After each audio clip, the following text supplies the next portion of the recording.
I'm Dr. Evan. I went to school in New York City at Pacific College of Oriental Medicine.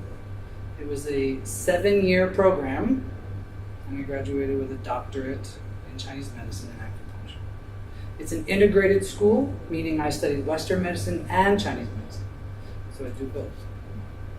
My studies is both, but I have chosen to only use Chinese medicine in my treatments. I moved to Shanghai in 2012, and I set up private practice, and I've been here ever since. And I love it. Shanghai's great. The expat community especially is very vibrant. People come and go all the time, as most of you know, and it's wonderful. And because I'm a native English speaker, and I was educated in America, my needling technique and my customer service technique is a little more Western style. And so foreigners, expats, they kind of like it because it's more familiar. And I think it's important that when you're dealing with your health, that you can talk in a language that you're comfortable with. So what is Chinese medicine? Chinese medicine is very old, very ancient, and it is based on Taoism. Okay? It's not based in Western science, which came about during the Renaissance, right, in the 1600s. Chinese medicine is 2,000, 3,000, 4,000 years old. Okay? These 3 blocks underneath TCM are the sections of Chinese medicine. We believe in Chinese medicine that the mind and the body are together. It's one. Western medicine thinks the mind and the body are separate. They separate the body at the neck, right? And whatever happens here is controlled by here. And sometimes they don't talk to each other. In Chinese medicine, this up here is not even needed. It's not useful. It's just the sea of marrow, as we call it. Everything happens in the torso. Okay? All the organs have physical, emotional, and spiritual responsibilities. I like to call them the realms of existence. Okay? We'll go more into that in a minute. The 5 elements is the next phase or principle of Chinese medicine. And we're going to cover that a little bit tonight. And then yin and yang. Everybody's heard of yin and yang, but everyone thinks it's just opposites. Black and white, sun and moon, man and woman. It's much deeper than that. And I'm going to touch on that a little bit. So like I said, the mind and the body are connected in Chinese medicine. Okay? Never has a truer statement been said than humans are living in the universe. True or false? Right? It's true. Because we are in the universe, we are not separate from the universe. We are part of the universe. Therefore, we have to abide. We can't get away from it. The rules of the universe, the laws of the universe. And what Taoism does is it observes outside and it applies that to the inside. Because our insides are still us, right? They're not different than us. So our insides are part of the universe. Our skin is part of the universe. Everything about us is part of the universe. So all the laws that we see in nature happen in our body too. Okay? So the physical, the emotional, and the spiritual. Chinese medicine puts those together, and the Chinese medicine doctor looks at them and figures out where your stagnation is, where your disharmony is, and knows how to put it back into harmony. In Western culture, they've segregated it, they've separated it. The Western doctor, the MD, deals with the physical, right? The psychologist or the psychiatrist or the social worker deals with the emotional, and the clergy deals with the spiritual. And sometimes those 3 parts of society don't talk to each other, right? Actually, a lot of times they don't talk to each other. So there's a lot of discourse, and there's a lot of people saying, I don't believe in this, I don't believe in that, don't do this, don't do that, right? But in Chinese medicine, it's all together, and one artisan, one person does it, and that's the Chinese medicine doctor. Okay, the 5 elements in Chinese medicine. They are water, wood, fire, earth, and metal. Okay? This is what makes up the planet Earth, which is where we live. And as far as we know, we're the only ones. Right? There may be other planets that have different elements to them, but we haven't discovered them yet, so we don't really have to worry about it yet. Okay, I put the pictures and the words in this order because it's a cycle. Okay, so we start with water. Water is the foundation of life. Everything comes from water. The scientists who are looking for life on other planets, they're looking for water, right? They just found some water on Mars, like last month, underneath. It's the ice sheet. There's like some hot spot. The ice melted before it got to the ground. So there may be microorganisms on Mars. That's kind of cool. So water is the foundation of life. Wood is what we consider the greenery, the foliage, right? All the plants and all the trees and grasses and all that stuff, which before mankind got its hand on the earth was covered with it, right? I like to think of it poetically as the earth reaching up to heaven, right? Because plants grow up, right? They reach up. Okay? Then we have fire, which is the source of warmth. We are warm-blooded animals, right? So we need warmth.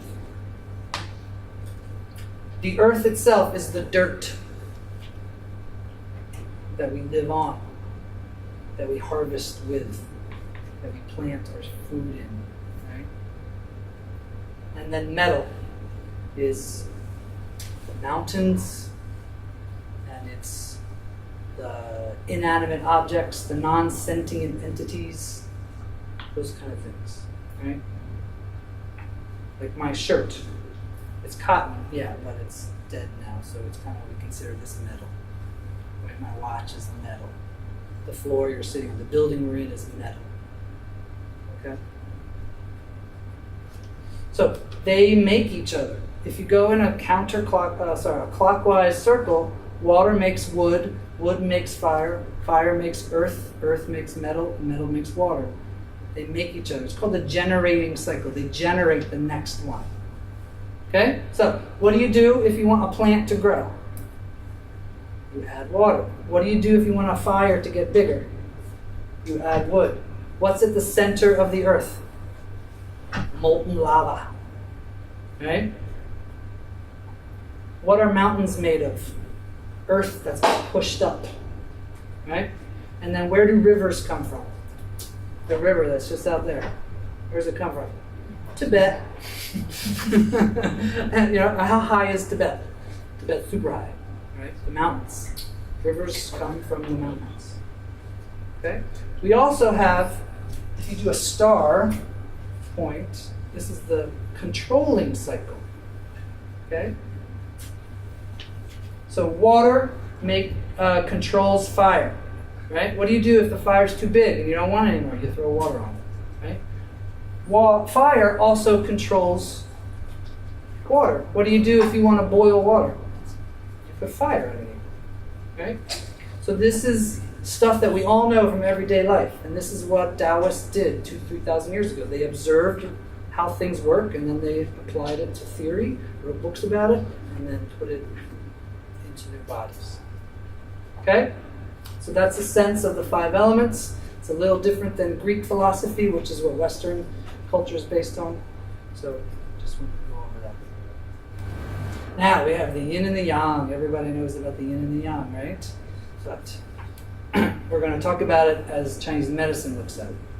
First, you guys all know this symbol, right? Everybody knows the yin-yang symbol. Why is the symbol structured and made the way it is? How come it's not a triangle or a square or a bunch of squiggly lines?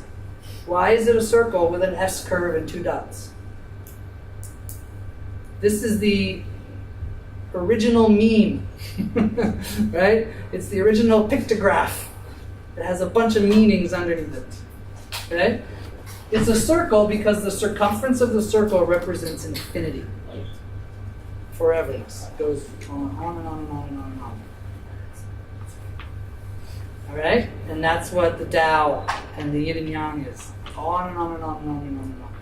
Okay? So we have the 2 different sides, which represent the poles. the duality of nature, the duality of existence. Okay? The reason it's not a straight line going down the middle is because sometimes you have more and sometimes you have less of one thing. Okay? And it's supposed to be that way. You're supposed to have more fire than water in your heart.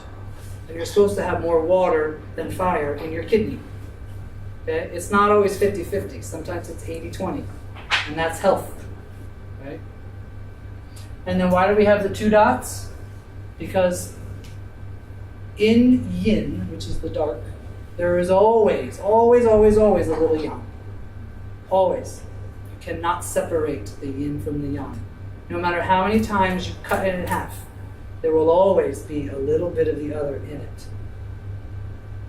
We say when they do separate, that's death. Okay? When the yin and the yang separate, that equals death. Okay? So that's why it's shaped like that. Now, the yin over there on the black bar, vertical bar, is the material basis for yang. Okay? The substance that holds the energy is yin. And what yin does, the function of yin is to cool the body, to give it substance, right? It also nourishes it, gives it like nutrients, okay? And then provides rest. Yin is nighttime, and that's when most people sleep, unless you have a graveyard shift kind of thing. The yang is the functional manifestation of the yin. So the yin is the substance, and the yang is its function. It's what it does. And in healthcare, we talk about the yang as a warming energy, where yin is a cooling energy. And as a doctor, I try to figure out, if someone comes to me and they say, I sweat all the time, even in the winter, even in the kontiao, even in, in the air conditioning. Well, okay, so you have too much yang. So we need to figure out, is it too much yang or not enough yin? I got to figure out which one it is, and then I balance it. Yang also, because it's a function, it transforms things. When you eat broccoli, it gets transformed before it goes into your bloodstream, right? And that's yang. Yang transforms the food. It does it in different sections until finally in your small intestine it gets in. Okay? So yang has to break down. Yang is the catabolizer, right? It breaks the molecules apart. It breaks the qi apart. Okay? It protects. Yang protects. It's your immunity. There's a magnetic field around your body. And we call it the wei qi, the outside qi. And it protects you from evil invasions, evil energy invasions. Too much cold. Like, don't sit under the air conditioner. You'll get sick, right? Don't drink iced beverages in January, because you'll get us, right? August and September is fine. It's just very hot. So. Right? But don't have ice cream or frappuccinos in December or January. It's just too much cold in your body. Okay? So the yang warms you up and protects you, keeps you a warm-blooded animal. It moves. It's a moving energy. When I move my arms, it's because the yang wants me to, or I told the yang to help me do it. Right? Yang is movement. And it also holds, okay? I am standing up. I am fighting gravity. And my yang energy is perfectly balanced with gravity to keep me in this position. If I was to do this for 7-8 hours, I would start to get tired. My yang would get depleted and gravity would start winning. You know, when you just feel so tired you have to lay down? It's because your yang is a little bit weaker than gravity. And Superman, his yang is bigger than gravity. He can fly, right? Because he doesn't have wings. He can just, right? The kung fu people in the fantasy movies, they can fly from bamboo to bamboo, right? They know how to get their yang energy to be stronger than gravity. Birds and planes, they do aerodynamics. It's different, right? That's more physical than energetic. Okay? Now, the kung fu guys and Superman aren't real. You know what I mean? So, just want to put that out there. Okay? So holding means to fight against gravity. Hold your ground. Okay? They are opposites, like I said, And they depend on each other. They have to be there in order to understand what the other one is. You have to have yin in order to know what yang is. Okay? They use each other, obviously, like the material basis of yang and the functional manifestation of yin. You have to have them together in order to have something, or whatever you're talking about. Right? And they transform each other. They change into each other. So, if I put my finger here, this is mostly yin, right? If I go here, it's still yin, but getting closer to yang. If I go here, I'm right 50-50. If I go here, I'm more like 75-25 yang. See what I mean? You can look at it as a mathematical, quantitative way. Okay? If you go around, you get a bunch of, okay, let's go this way. You start off yin, yin, yin, yin, yin, poof, yang comes up. And you get more yang, more yang, more yang, and then what happens? So much yang that it puts itself out and becomes yin. Classical everyday example is a match. You light a match, it burns, it burns, it burns, and what's on the part that burned? Ash, which is pure metal, non-sentient substance, right? And that's yin. Okay? And the yang made the yin. See what I mean? So that's how they transform into each other. Okay, now we have, how do we get sick? The pathogens. Pathogen means a thing that makes you sick. Okay? So we have 6 pathogens in Chinese medicine. In Western medicine, we have bacteria and virus, hormones, proteins, carbs, fats, all those kind of building blocks of Western science, Western medicine. We don't do that in Chinese medicine. We have the 6 pathogens. Okay? So they are wind and cold and heat, dryness and dampness, and fire. So you can see cold and heat, obviously a yin-yang pair. Dryness and dampness, obviously a yin-yang pair. And then we have some outliers. The wind just kind of comes whenever it comes and you can't see it, it's just there. And then the fire is the ultimate yang. Okay? You can change the label of this slide to say the 6 environmental qi. But when one of them, or 2 of them, maybe even 3, become out of balance, unseasonal, too much, then it becomes a pathogen. Okay? So the last 2 weeks, we've had too much damp and heat. But it is seasonal, so your body should be ready for it. But, sometimes in the winter in Shanghai, we have a day that's like 24, 25 degrees, right? And everybody takes their clothes off. And then the second day, they keep their clothes off, but then it goes down to 10 or 11, and then they all get sick, right? We had an unseasonably warm day, and people thought it was spring. You know what I mean? But they got sick, right? So if it gets warm for a day or 2 in the winter, still keep your coat on. Okay, we also have the emotions. Remember I said everything happens in the torso, right? Physical, emotional, and spirit all happens in the torso. These are the 7 base emotions. Every other emotion is a combination of different degrees of these. Okay? So I put them in the same circle because it goes with the 5 elements. So fear and shock are in the water element. Anger is in the wood element. Joy is in the fire element. Anxiety and worry is an earth emotion, and grief is a metal emotion. Okay?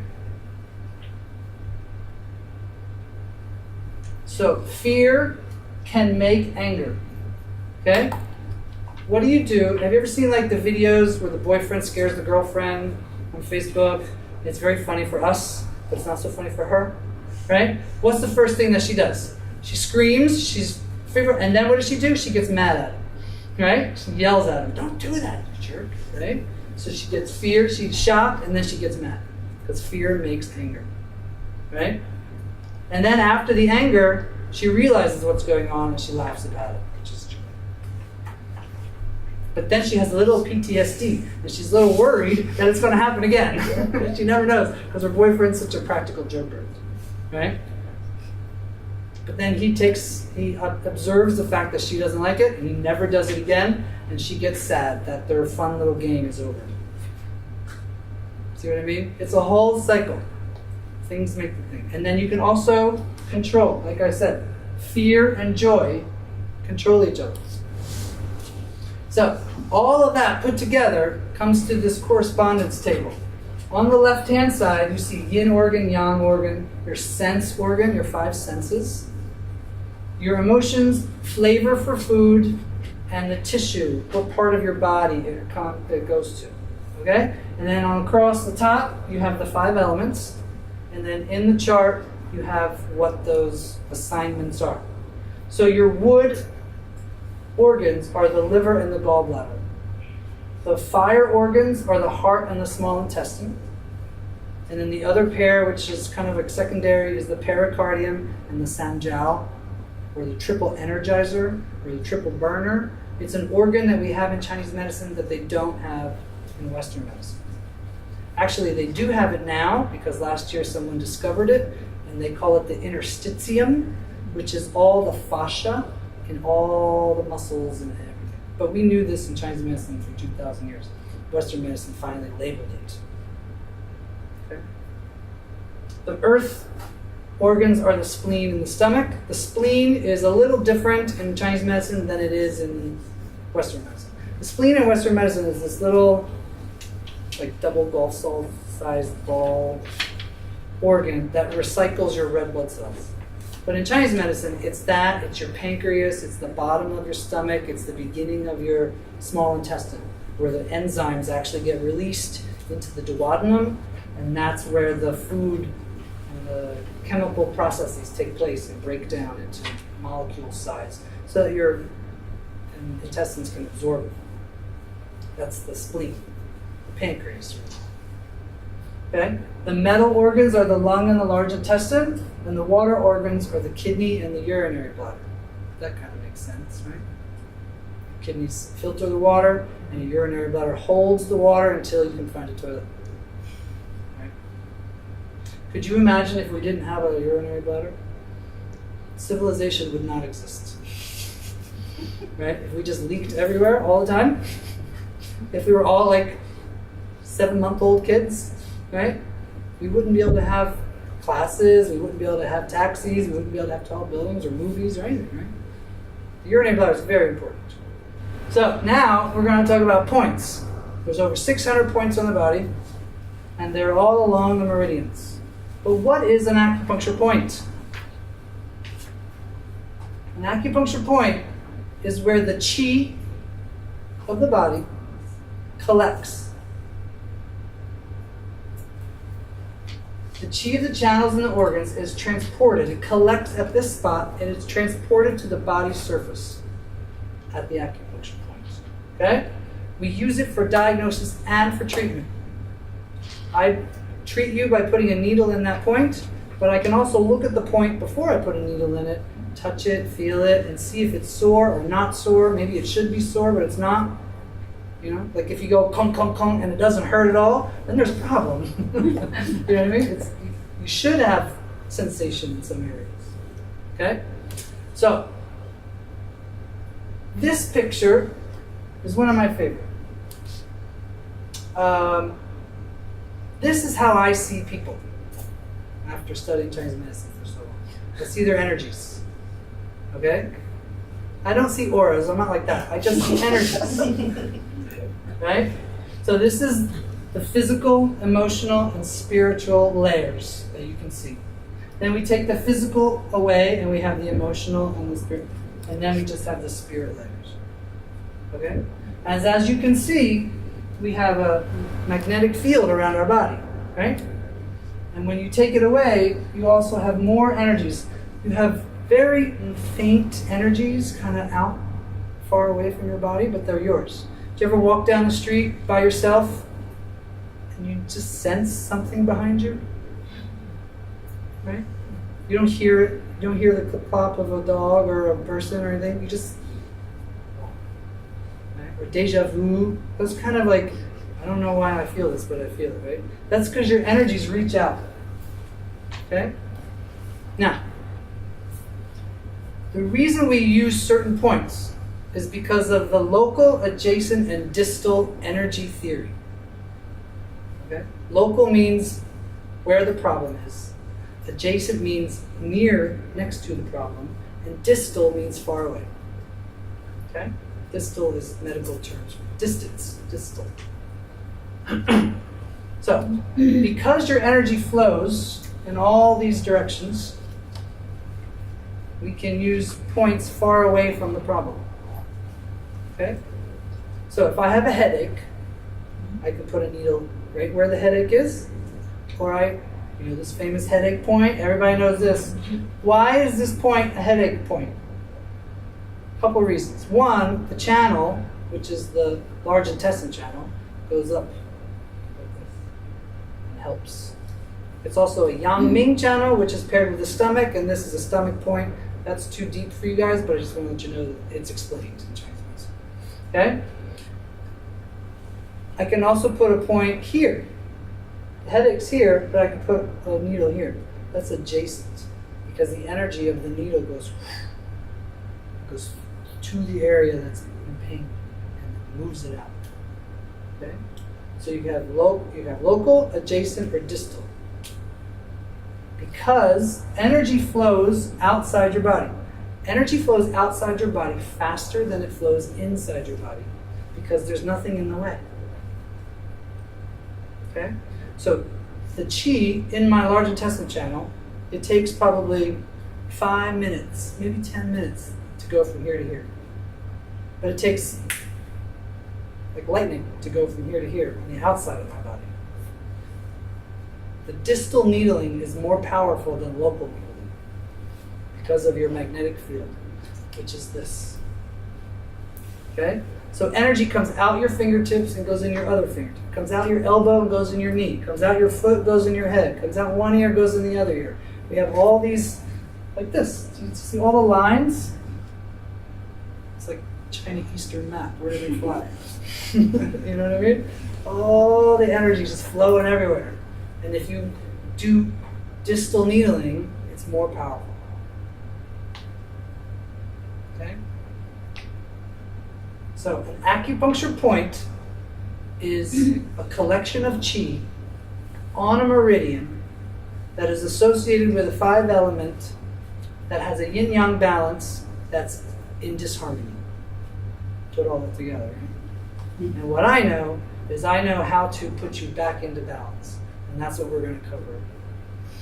Okay, so now we're going to measure the body. We're going to learn how we measure the body and where the points are, and we're going to do it by learning about the cun.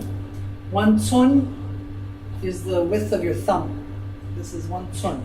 So from the forehead to the hairline, this is called the glabella, to the anterior hairline, this is 3 cun.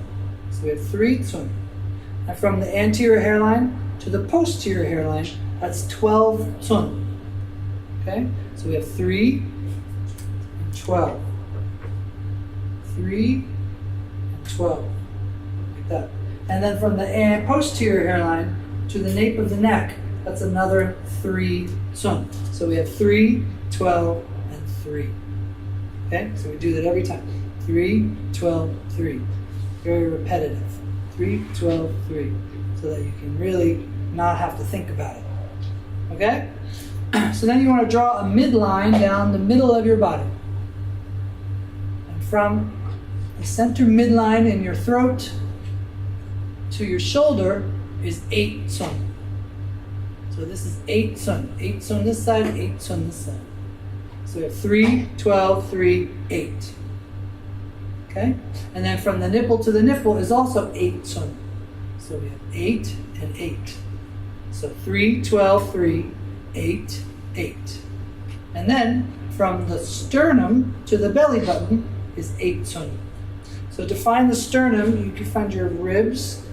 You just work into where they meet. There's the sternum. And then you go from there to the belly button. That's 8 cun. So we have 8, 8, and 8. Okay? And then from the belly button to the top of the pubic bone is 5 tun. So this is 5 tun, this is 8, 8, 8, backwards. 8, 8, 8, 5. Okay? So 3, 12, 3.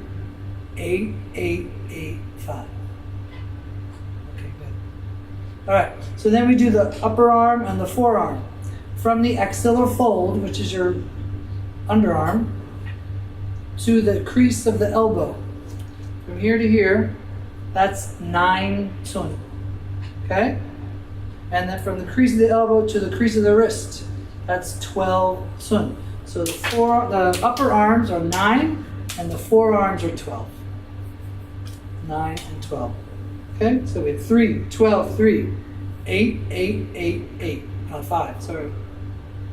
9, 12. Okay? Just keep doing 9 and 12. And then we go on to the legs. The legs are measured quite differently.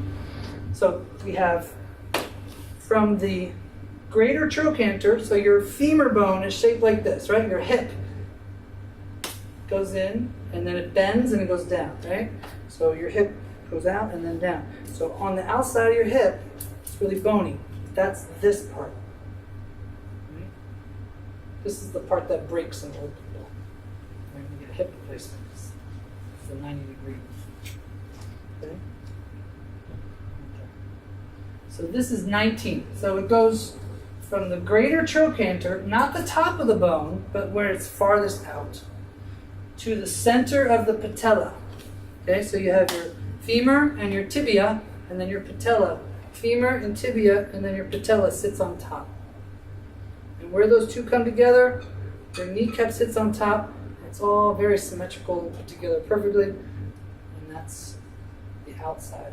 So that's 19 tun. But on the inside, we measure it from the pubic bone, which is a little different. Like mine's there, and this one's here. I don't know if you can tell from that angle, but this is a little higher, and this is a little lower. Okay? But then we also measure down to the epicondyle of the femur. Epicondyle means the outside corner. Epi means most, like the farthest, and condyle is the part of the bone that's near the end. So the outside, you know, like when you touch your funny bone, this is the epicondyle of the bone. It's a region of the bone. Okay? So this is 19 on the outside, 18 on the inside. Okay? Because you measure different points. They developed this 2,000 years ago. I'm not going to challenge it. I just have to accept. Right? And then 16 and 13. 16 on the outside of the shin and 13 on the inside of the shin. Okay? 16 on the outside and 13 on the inside. So we do 9, 12, 19, 18, 16, 13. 19, 18, 16, 13. 19, 18, 16, 13. Like that. Over and over and over again until it becomes part of your long-term work. Okay? Very good. It's fun. Super fun. It's super fun. Especially after you've been sitting in class for an hour and a half listening to some guy drone on and on and on and on. And then we all get to stand up and do it together. Come on. Let's stand up and do it together. Acupuncture is a physical medicine, right? I don't sit at a desk the whole time. I'm moving around, doing things, giving massages, right?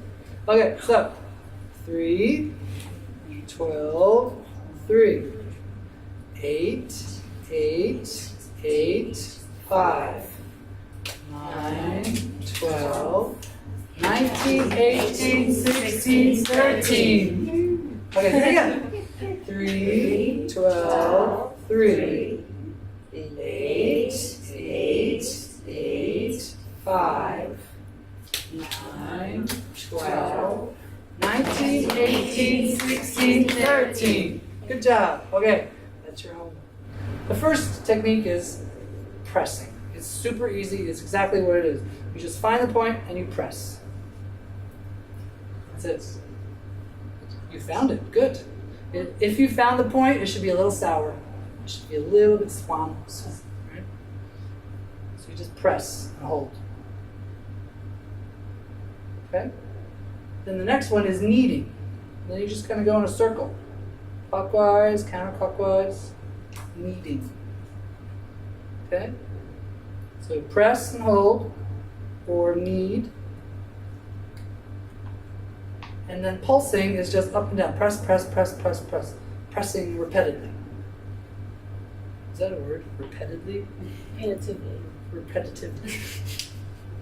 Okay? And you can do that on almost any point. You want to do it on soft tissue points. There are some points that, like skull points, you don't want to, it's just annoying to the patient, right? You don't want to do it. But kneading, you can. We're going to do a lot of those on the last class with the facial stuff. Okay. Then we have pinching. Pinching, we do where the point is in a bony section. There's not a lot of muscle, like your wrist. Okay? So, you have two bones in your arm. If you feel your elbow, this bone is the ulnar, and it goes down your arm to your pinky. That's one bone. Find the elbow, and then follow it down towards the pinky, and that's the ulnar bone. Okay? On the other side, it's a shorter one, it's called the radius, and it goes toward the elbow, but it's on this part. Okay? Right by the snuff box. So if you look at your arm, I'm skinny so you can see it. There's really bony parts here. And lung 7 is right there on that, the part of the radial bone that kind of goes up and attaches to the wrist. It's really hard to do anything to it, but pinch it. So we just kind of pinch and pull. Pinch, pull. Okay? So pinching. It's really hard to pinch like some of these other points because there's just too much muscle there. Right? But the ones that are on the bony section, it's better to pinch them. You're just trying to activate the point. Okay? Then we have rolling. Okay? Rolling is what you see the massage people do a lot because it saves their fingers. It's like a loose fist, and then they just kind of go like that. They just kind of rotate, press and rotate, press and rotate. Okay? This is a very difficult technique to learn how to do because you have to find the right amount of timing and torque and velocity and pressure all at the same time. Okay? But this is kind of what it looks like. Okay? And then rubbing is with a flat hand on a wide part of the body and just back and forth. Same amount of pressure. Back and forth. Rub. Same amount of pressure this way as that way. Okay? Smoothing is one direction rubbing. See what I mean? You're smoothing out. You want to smooth in the direction that the chi should be going. Alright, so rolling is with the fist on the outer part of your hand. Rubbing is equal pressure forward and back, up and down. Smoothing is one way. And then scraping is with the back of your fingernail. It's very light. It's like tickling almost. Okay? So that's, sorry, I said stroke, I said scraping, I meant stroking. Stroking. Okay? Smoothing is with a flat hand. Stroking is with finger. Okay? And now scraping. Scraping is when you go against the, you go like perpendicular to the muscle fiber. Okay? Which is kind of usually in the same direction as the channels are flowing. Okay? So the channels flow up and down. So I would do this against, scrape. Scrape against the fibers. Right? It's not so, you don't really do it on the arm. What you do is you do it over here. We'll go through it. But this is really good. If you go get a foot massage and it hurts, it's because they're scraping a lot. Okay? And then there's percussion and vibration, which is what you see the people in the park do all the time. Right? You're just hitting the percussion, and then sometimes they and they're just going to show you vibration. Okay? That's all that is. Just kind of gets it going. Right? After you get a massage, they kind of stop your back a little bit. Thank you for watching this video. This is a fundamental video for the other classes that are coming up. So I appreciate that you joined in and watched. I hope to see you in the class in the future.